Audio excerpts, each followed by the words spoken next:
Composite and inverse functions. You've actually done composite functions before. That's just when you put one function inside of another, right? And we can kind of figure out what the answer is of one function inside the other. So composite looks like this. It's f of g of x. So it's just one equation that I plug into the other. So I kind of plug a number into one equation, get an answer, and then I plug that into the outside equation, right? So I always work inside to outside. Now an inverse function says that f and g are inverse if I have f of g of x is equal to x. So that is when I plug my g of x into my f, it actually ends up with x for all x in the domain of g. And then also that the other way around also results in the same thing, that if I do g of f of x, that should be equal to x for all x in the domain of f. Okay, so I just get x out if I plug one function into the other function, right? I also have a couple rules. A function only has an inverse if it passes a horizontal line test. So if you look at these two graphs and I can draw horizontal lines through them, notice that a horizontal line drawn through that parabola actually hits at 2 points, which means it doesn't pass the horizontal line test. Whereas this other equation, I'm only passing through 1 point with every single horizontal line, so that would, yes, be a function that has an inverse, okay? So the horizontal line has to cross at most 1 point, right? If it crosses more than 1 point, then that means it does not have an inverse, okay? And you'll see how I actually draw an inverse in a second. So let's suppose I have some cool looking graph that kind of just waves like so. So I'm just going to draw this here. Let's say I want to draw its inverse. And so what I would do is I would draw a dotted line.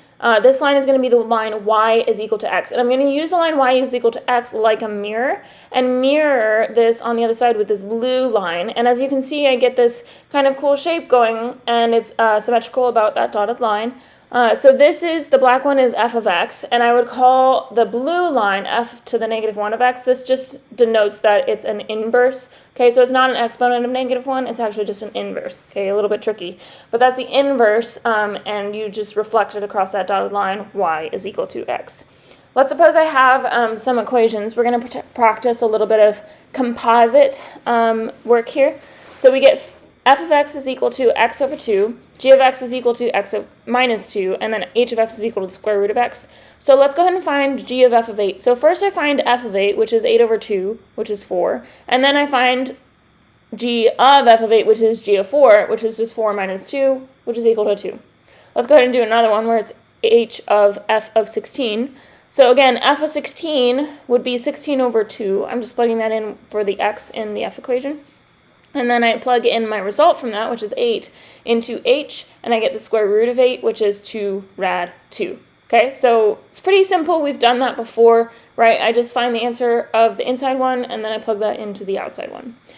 Let's suppose I have g of x is equal to the cubic root of 2x. I'm going to find the inverse. So here's how we find the inverse. So what I'm going to do is I'm going to replace g of x with y, and then I'm going to switch the x and the y's. Okay, so I put the x where the y was, and I put the y where the x was. And now I'm going to solve for y. To solve for y, I need to actually cube both sides, and I would get x cubed is equal to 2y. Lastly, I would need to divide both sides by 2, and I would get y is equal to x cubed divided by 2. That is how I find the inverse equation. I would write it as g to the negative 1 of x is equal to x cubed over 2. That's how I denote that it's an inverse equation, right? It's drawn from another equation that I previously had.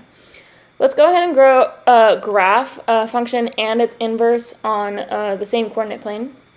So our function is x plus 6 over 3, which I could rewrite as 1/3 x plus 2.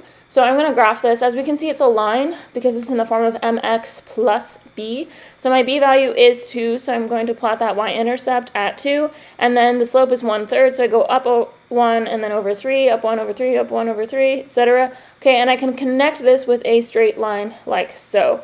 Okay, next, what I'm going to do is I'm actually not going to find the inverse. I'm just going to figure out what the graph would be by drawing a dotted line for the line y is equal to x.